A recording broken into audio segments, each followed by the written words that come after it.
جب آسمان پھٹ جائے گا اور جب تارے جھڑ پڑیں گے اور جب سمندر ابل پڑیں گے اور جب قبریں اکھیڑ دی جائیں گی، تب ہر شخص معلوم کر لے گا کہ اس نے آگے کیا بھیجا تھا اور پیچھے کیا چھوڑا۔ اے انسان، تجھ کو اپنے رب کریم کے بارے میں کس چیز نے دھوکہ دیا؟ وہی تو ہے جس نے تجھے بنایا، پھر تیرے اعضاء کو درست کیا اور تیری قامت کو معتدل رکھا، جس صورت میں چاہا تجھے جوڑ دیا۔ مگر افسوس تم لوگ جزا کو جھٹلاتے ہو، حالانکہ تم پر نگہبان مقرر ہیں، یعنی معزز کاتبین۔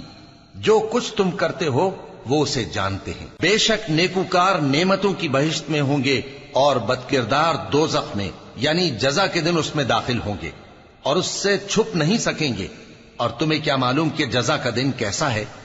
پھر تمہیں کیا معلوم کہ جزا کا دن کیسا ہے؟ جس روز کوئی کسی کے کچھ